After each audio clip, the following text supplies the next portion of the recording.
Guillaume, đây là lần đầu tiên mà ông chiến thắng sau rất nhiều lần và đến chung kết. Vậy thì cảm xúc của ông lúc này như thế nào? La première fois avec Nuti Food, oui, c'est la première fois.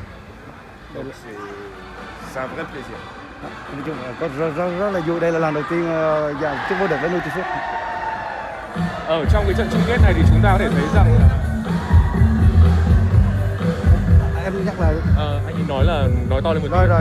Ở trong trận chung kết này thì chúng ta có thể thấy rằng là Hà Nội đã ép sân rất nhiều. Vậy thì đó là phương án chủ động tiếp cận trận đấu của ông hay là như thế nào? Cuối cùng có một bàn thắng ở phút cuối. L'équipe de Hanoi, il prend la possession. Par contre, ça c'est votre tactique ou quelque chose comme ça. C'est juste que de faire 10 matchs en 26 jours, c'est inhumain. Quand vous avez 22 ans, 21, 20 ans, vous récupérez plus vite. Quand vous êtes beaucoup plus jeune, j'ai des joueurs de 17 à 18 ans, l'organisme il récupère plus vite, mais les muscles ont plus de mal. Mọi người thấy là trong vòng 26 ngày để đi tới trận chung kết là đá được 10 trận, nên là nói chung là bọn trong đội có nhiều em 17, 18 tuổi á, nên là khả năng cái cơ thể mấy cơ á, nó phục hồi hơi chậm hơn mấy đứa, mấy em 21 tuổi, nên là có đó là sự mệt sau cứ 2 ngày rưỡi là một trận, nên rất là mệt. Le problème par rapport à le fait d'avoir la possession, il faut courir. Il faut être bon techniquement et quand vous avez la fatigue, courir ça se fait moins facilement et avoir la lucidité c'est moins facile aussi. Kiểu là vì kiểm soát bóng á, nếu mà để kiểm soát bóng là mình phải chạy nhiều. Mà vấn đề ở đây là nó có sự mệt mỏi sau nhiều ngày thi đấu đó, nên là nó ảnh hưởng rất là nhiều. Et donc c'était pas un choix. C'est que Hanoï était plus frais, plus fort que nous sur certaines situations de match. Maintenant on a su être réaliste sur la bonne occasion au bon moment. Cái đó không phải là kiểu như nhiều thế trận, không phải là sự lựa chọn của coach, mà đó là bên đội Hà Nội họ khỏe, kiểu như họ mạnh hơn, họ khỏe hơn nên họ chiếm cái hơn. Mà đội thì đã chọn đã chớp được thời cơ đúng thời điểm. Trước khi giải đấu này diễn ra, trước khi vòng chung kết diễn ra thì ông đã nói rằng là việc được chơi bóng sau một cái thời kỳ rất là khó khăn vì dịch như vậy đã là vui rồi. Nhưng mà bây giờ thì ông đã vô địch, vậy thì đó có phải là mục tiêu mà đội đặt ra ngay từ đầu không? Avant la phase finale, comme on peut jouer dans la situation de Covid, c'est déjà le plaisir. Mais par contre maintenant nous on est champion et ça c'est l'objectif pour nous. L'objectif c'était juste d'aller en phase finale. Mục tiêu đầu tiên của đội là vào vòng chung kết trước cả. Le 1 a été atteint. Le 2 c'était d'aller en top 4. Le 2 a été atteint et le 3 quand vous êtes en finale, c'est de ramener la coupe. Et c'est fait. Mục tiêu đầu tiên là vào vòng chung kết đã đạt được rồi. Và khi mà vào vòng chung kết, mục tiêu tiếp theo của đội là đặt ra là vào top 4, tức là vào bán kết. Mà một khi mà vào chung kết thì sẽ nói chung là cố gắng hết mình chơi để les joueurs qui sont avec moi, ça fait 4 finales à peu près qu'ils perdent. Et donc ils en avaient un peu marre, ils avaient à cœur de gagner aujourd'hui. Et je les félicite pour la débauche d'énergie, parce qu'on va marquer à la 90e minute avec une course de 40 mètres en conduite sur 2 joueurs. Donc ça demande de la lucidité et d'être performant. Mấy em cầu thủ đây của coach là đã chơi với coach là 4 trận chung kết trước rồi mà đều thua, nên là trận đây là trận thứ 5. Coach rất hãnh diện và chúc mừng mấy em nói là có một cái kiểu còn trận rất là kiểu tới phút cuối luôn, ghi bàn phút 90 luôn, rất là mạnh mẽ. Sau chạy cầm bóng chạy 40 mét, có 2 cầu thủ đối phương đuổi theo, nhưng nói chung là mấy em nó rất là muốn đổi màu huy chương đó. Il y avait la volonté, cette année il y avait de la volonté et beaucoup de joie dans l'équipe. Déjà de se retrouver ensemble après 1 an et demi sans être ensemble. Et 2, il y avait beaucoup de plaisir. On a passé 2 mois en immersion tous ensemble avec le Covid et ça a été une aventure humaine exceptionnelle. Cái nói là chuyện như là sau mà mấy em đây đa phần là đã cho mượn đi á, trong 1 năm rưỡi mấy em nó không có được chơi với nhau, nên và sau khi tập hợp về mấy em nó sau thời gian xa cách á, mấy em về được chơi với sự vận động của coach là rất là hạnh phúc, rất là vui nên rồi sau đó là mới tập 1 tháng xong đi đây, tức là 2 tháng trải qua với nhau là nó kiểu như có cái tính anh em con người rất là vui vẻ lắm, kiểu như sau 1 năm rưỡi xa cách đó. Et je félicite les joueurs. Coach chúc mừng các em cầu thủ. Je n'ai pas utilisé non plus tous les remplaçants, mais ceux qui ont joué ont fait beaucoup de matchs et 10 matchs en un mois. Có nói là chúc mừng tất cả các em, tại vì có một số em dự bị không có được chơi, nhưng còn mấy em kia thì chơi rất nhiều trong vòng một tháng. Que tu n'aies pas 3, 1 ou 2 jours de plus entre la demi et la finale, que vous ayez pu, pour que les spectateurs puissent assister à une finale avec beaucoup plus d'intensité, beaucoup plus de réalisme. Là, il y avait de la fatigue des deux côtés, et ce n'est pas, par rapport au niveau des deux équipes, ça n'a pas été une finale au niveau des deux équipes, parce qu'il y avait trop de fatigue chez les deux équipes. Có một điều mà có tiếc nuối là kiểu như có 2 ngày nghỉ à, có mong muốn là kiểu như cái trận chung kết á là có thêm 2-3 ngày nghỉ nữa để cho mấy em nó khỏe hơn, tại vì với trình độ của hai đội là nếu mà có nhiều ngày nghỉ hơn là hai đội sẽ thể hiện một cái lối chơi rất là hay và cái cường độ nó sẽ nhanh hơn, tại vì đây mệt 2 ngày 48 tiếng. Kiểu nào cũng thích chơi kiểu nào Có đang hỏi gì không ạ? có cái cúp đó. Đến với giải đấu năm nay thì Udifood có cái lực lượng rất là trẻ, thủ 17, 18, 19 tuổi. Thì không biết đây có phải là cái lần vô địch. Trước đó là Bình Dương là đã vào tới trận chung kết, không biết đây có phải là một cái mốc, cái chương mới dành cho Udifood hay một cái thế lực mới của bóng đá trẻ Việt Nam. En fait, comme nous on vient à la finale avec une équipe très jeune, 17, 18 et 19 ans. Par contre, est-ce que ça c'est une nouvelle génération de football de nous, de nos petits foot. C'est leur première génération à eux.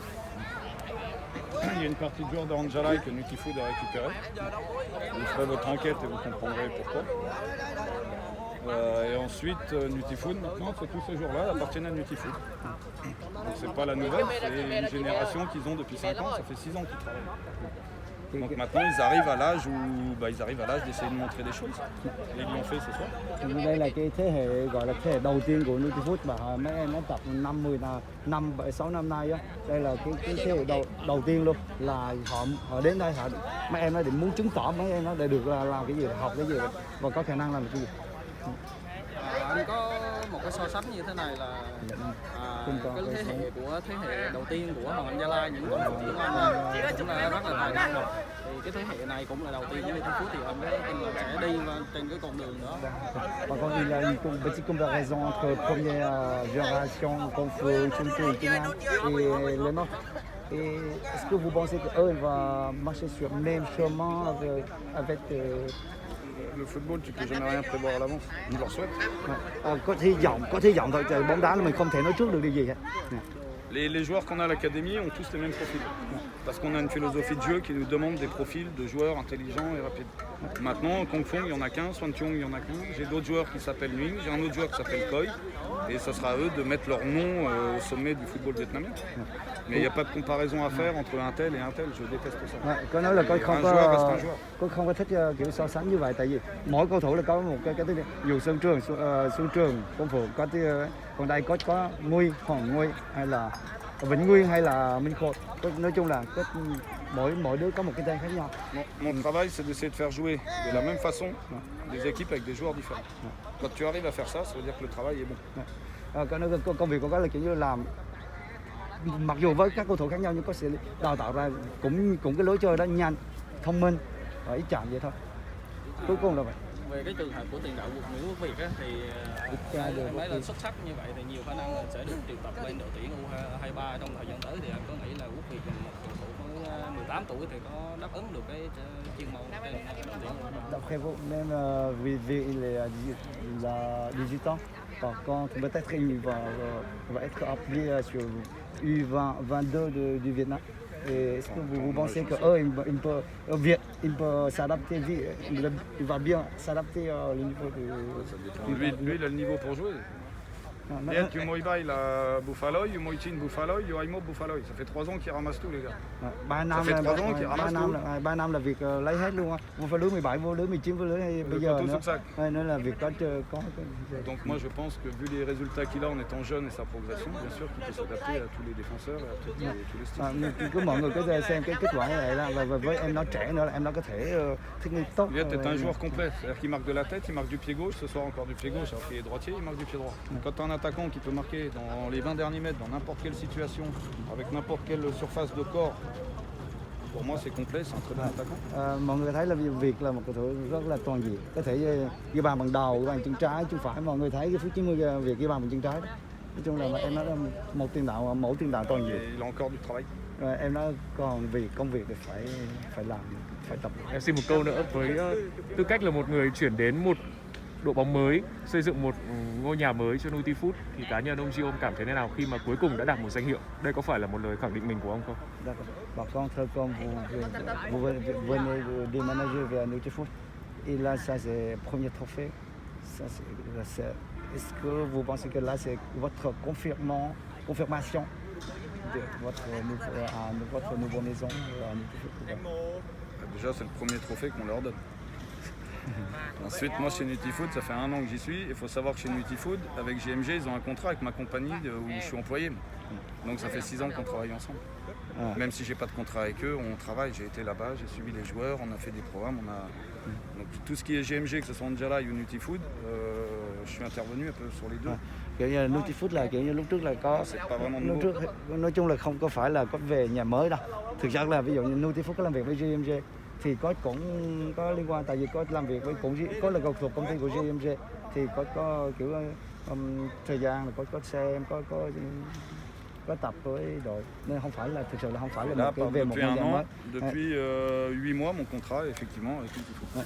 Và Depuis đúng là từ 8 tháng nay là hợp đồng của có kiểu như hợp đồng làm việc của có là với thẳng với Nutifood hết luôn. Hợp đồng 2 năm, hai 2 ans. Hợp đồng 2 Vous năm. m'aurez encore 2 ans à me voir. Après, on verra. Sau 2 năm thì mình sẽ coi thử thế nào. Nhưng hợp 2 đồng hiện ans à tại. me supporter et les arbitres aussi auront 2 ans à me supporter. Je suis désolé pour eux. C'est Kiểu un như- bout d'humour. Cái nói là 2 năm rồi có để làm việc với có trọng tài hỗ trợ để gì nữa. Hy vọng. Joking. Em Un peu sau d'humour. xin phép hỏi một câu có thể là người đã hỏi trước rồi. Em muốn hỏi là ông Gio đã làm việc ở Việt Nam rất nhiều năm rồi và gắn liền với các thế hệ trẻ của bóng đá Việt Nam. Ông đánh giá thế nào về cái chất lượng đầu vào của cầu thủ bây giờ so với thời trước ông làm? Có khác biệt nhiều? Quand vous travaillez au Vietnam depuis longtemps, et est-ce que vous pensez que maintenant le recrutement maintenant et votre level de compétition il a une différence ou pas? De ce que je vois des autres équipes, ils recrutent bien.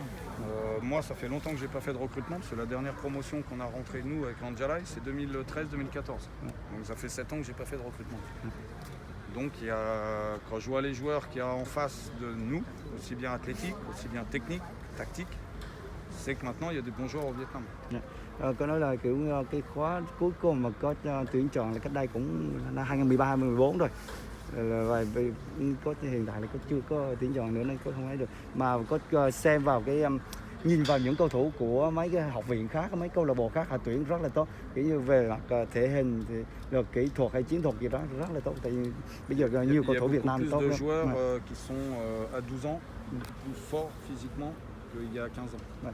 La nourriture est meilleure, il y a plus de lait, les gens s'enrichissent un peu plus, donc il y a un confort de vie qui est meilleur. Donc les enfants... Nói chung là giờ kiểu như đời sống nó cao hơn á, nên có thấy có nhiều em 11, 12 tuổi á, về luôn luôn rất là khỏe hơn so với cách đây 15 năm. Giờ mọi người khỏe hơn, có sữa rồi có dinh dưỡng là tốt hơn á, nên là đồng nhiều khỏe hơn nhiều cách đây 15 năm. Hiện tại thì nhiều người đang cho rằng cái thế hệ hiện tại của đội tuyển quốc gia bây giờ là cái thế hệ mà sẽ là một cái thế hệ gọi là thế hệ vàng bây giờ, và nhìn vào cái thế hệ đằng sau thì đang có một khoảng trống lớn. Vậy thì một câu hỏi cũng mang tính trừu tượng một chút. Theo ông thì bao giờ Việt Nam sẽ lại có một cái thế hệ giỏi như thế hệ của đội tuyển quốc gia hiện tại? En fait, comme on dit que la génération des équipes vietnamiennes maintenant, en fait, derrière eux, il a un grand trou. Il n'a pas d'autres joueurs qui viennent pour remplacer. Est-ce que vous pensez que dans l'avenir, il y a quelque chose? J'espère pour le Vietnam qu'ils puissent continuer. Et puis les académies ont qu'à bien travailler, dont celle de Nutifood, où on va s'efforcer d'amener des meilleurs joueurs possibles pour les Vietnamiens. C'est mon travail. Tôi nói là cái hy vọng là kiểu như trong năm là có nhiều cái học viện mở là đào tạo ra nhiều cầu thủ tốt, như là đó là công việc của như Nutifood hiện tại đào tạo ra nhiều cầu thủ tốt hơn cho bóng đá Việt Nam. Đó là một phần của công việc của coach.